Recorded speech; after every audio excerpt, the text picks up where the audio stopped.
She was to turn 17 years old in just 2 weeks, and Christine was excited about her upcoming birthday. Unfortunately, she would not live to see the day. This is the tragic story of Christine Lee Silawan.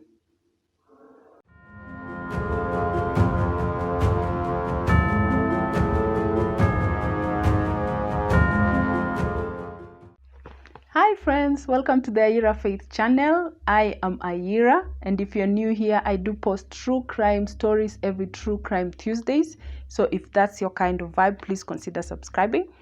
Today's story takes us all the way to the Philippines, in the beautiful exotic city of Lapu-Lapu, and in the exact area of Sitio Mahayehe. It is March 11th, 2019, the morning of, and a woman is walking through a field in the Sitio area, a wide field, and she suddenly stops and points to something on the ground and lets out a horrible scream. And so people gather. People wonder why she's screaming, and they come to see what happened. And when they actually look at what she was pointing at, they are completely and utterly horrified. They do not understand what they're looking at. And one man steps aside and picks up his phone and decides to call the police. On the phone, he broke down in the middle of his speech. He couldn't explain exactly what he's looking at and exactly what happened. And all he could tell the police was, just come, you're needed here quickly, you're needed here fast. Now, the police, being anxious and curious, actually rush to the scene, and when they get there, they are met with the most horrific sight ever. Now, I'm going to pause here and give a little warning or a little disclaimer, because the details I'm about to reveal in this video are absolutely gruesome and horrifying and totally upsetting. So I would understand if some of you would not like to continue with this video and would prefer to drop off here.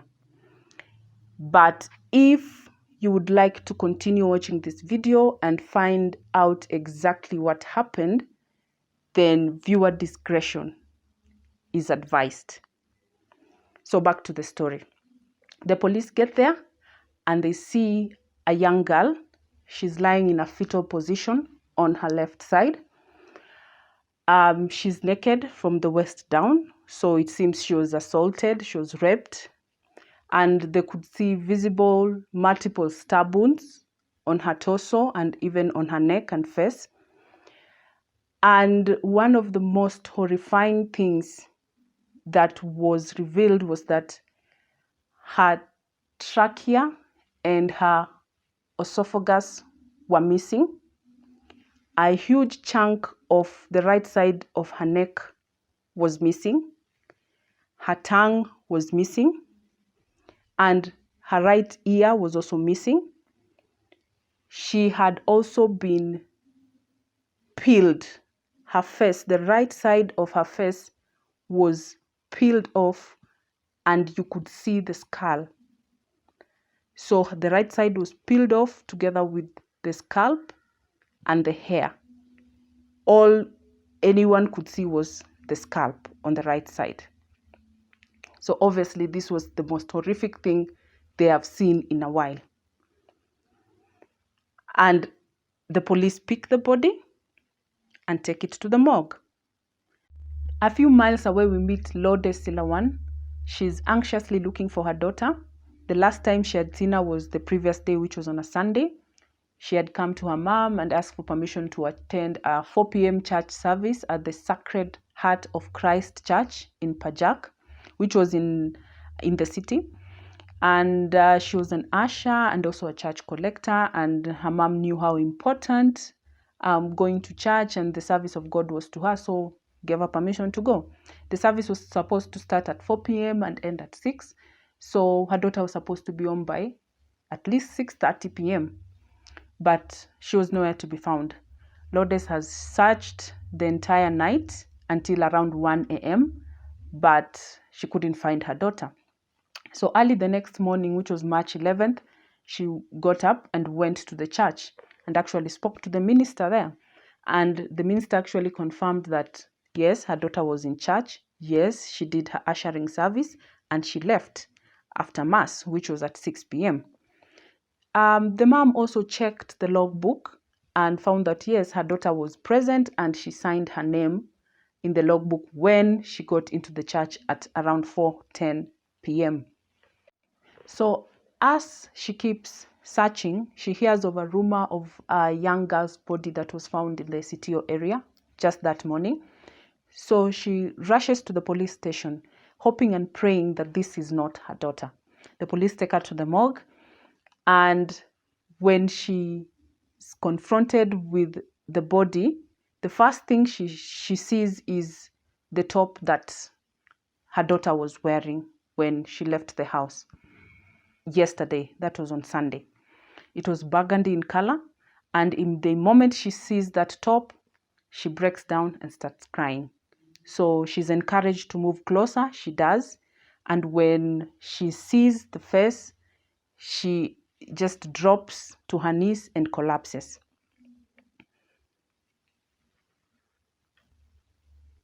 So by the clothing, she positively identifies her daughter, Christine Lee Silawan. Christine was 16 years old. She was born on the 26th of March, 2002. She was a student at Maribago National High School, and she was just 2 weeks shy of being 17 years old. She was described as a very quiet, polite, and kind girl. She didn't have many friends, but she loved God. She loved being of service to others, and that's why she was even an usher in church. And her mom also described her as a very obedient and studious child. And it was very heartbreaking to find out that her only child had met her death in the most brutal way possible.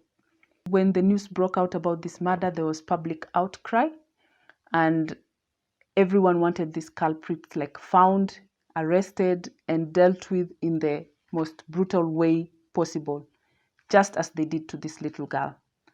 So in the Philippines, the death penalty was scrapped out a few years back. And so there was public outcry and people calling for the return of the death penalty for heinous crimes such as this, because everyone considered this a very evil act for one human being to do to another. And the autopsy report on her body confirmed that indeed Christine was raped and she was stabbed 30 times. She had also 9 defensive wounds on her arms. Her throat, of course, like I said, her esophagus and her windpipe were ripped out. Her tongue was also ripped out and it was missing. Her right ear was missing and her face was peeled back. So it was one of the most horrible deaths that anyone could ever suffer. So because of the brutal nature of the crime, the Philippines National Bureau of Investigations, NBI, was called in to assist the police with investigations. This was a very high-profile case, and everyone was concerned, and everyone wanted this culprit or culprits to be found and justice to be served. Police brought in one Jonas Martel Bueno, and the reason he was brought in so fast was because he had committed a crime that was similar. He had killed someone in a similar fashion as to the way Christine was killed. He had also peeled off the face of a 62-year-old man, a farmer outside the city, and he had actually admitted to this crime. So there was some similarities in the way the victims caught their death. He was brought in, questioned, he admitted killing the 62-year-old man, but completely denied having anything to do with Christine's death. So upon further investigations, he was actually cleared and he had a strong alibi. So he was let go. On March 16th, however, the police arrested a second suspect. His name was John. John was an alias because at that point he was a 17-year-old guy. And so his identity was sealed by the court since he was a minor. John was an ex-boyfriend to the deceased, Christine, and they had broken up recently, just in February of that year, a month prior. And the reason why they brought him in is that upon studying the CCTV footage, they saw that he was with her at around 6:12 p.m. when church was let out and she got out to leave to go. He was actually following her. And also because of the breakup, which was a bitter one, the police saw a motive and thought that he might have killed her out of jealousy or revenge for being dumped. Also, there were some messages on his Facebook Messenger to the deceased that had been deleted, and the police were very suspicious about what it was that he didn't want them to see or to read or to find out. So his parents quickly, of course, hired a lawyer, and they had alibis for him. They said he was doing chores and playing basketball at the time when it was alleged he committed the murder. And actually, his lawyer did a very good job in defending him, because eventually he was let go, as the footage was not clear as to whether this was the male person in the video was actually John or someone else, because you couldn't see the face, you could only see the back. So his lawyer argued that it could be anyone. So further investigations were done, and the police found that they had no concrete evidence against John. So he was let go, much to the disappointment of the girl's family, especially the mother, because she had no idea that her daughter had a boyfriend, let alone that she had broken up and dumped someone. So fast forward to April 9th, 2019, police actually arrest a non-local drug dealer by the name Renato Lenes. He's a 43-year-old, and they arrest him for possession of an unlicensed pistol. So he's brought in for questioning, and during interrogation, he actually makes a very surprising confession. He says, "I have to unburden my heart because I'm feeling very troubled and I am not at peace. I have to confess." So he confesses to killing Christine Lee Silawan. So he said he created a fake Facebook profile under the name CJ Diaz. The profile picture was of a young boy, 16, 17 years old, about there. And he started talking to Christine online. And they had been talking since November of 2018, and they actually were dating online. So they had planned to meet on March 10th, 2019, which was the day Christine had asked for permission to go to church. So they were to meet after the church. So when she got out of the church, she was standing just outside the church, waiting to meet CJ Diaz. And Renato walked up to her and asked her, "Can I take you home?" And she said, "No, I'm waiting for someone." And he was like, "Actually, I know you're waiting for CJ Diaz. I am his friend. He has sent me to come pick you and take you to where he is." So she accepts, and they move. So along the way, he actually reveals that he's actually CJ Diaz, and he says that Christine got very angry with him, which is understandable because she had been catfished, and she was expecting to see a 17-year-old boy, but this was a 43-year-old man. And Renato, his response was to ask her for sex. He asked her if he could have sex with her, and of course she said no. And when she did so, he became very angry with her, and he started slapping her and hitting her. So of course she got scared and took off running.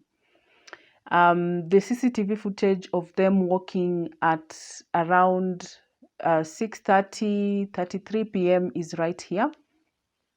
And when she took off running, he followed her and finally caught up with her in the field where she was found, in the open field that is a little bit isolated from the city. So he pushed her down, he took off her clothes by force, he raped her, and then he stabbed her 30 times with a pair of scissors that he was carrying. And then when she stopped moving and he thought she was dead, he started carving up her face, like peeling off the right side of her face. But Christine was not dead. So she started moving and making sounds again. So he strangled her to death.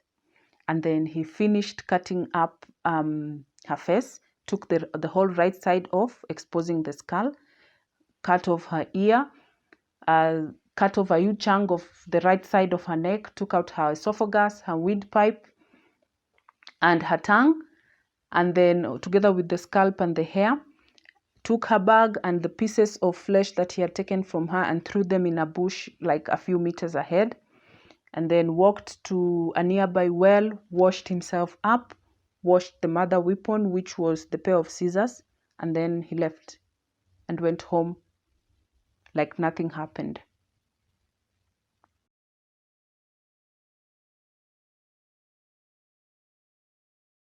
Of course, the question is, why did he do this?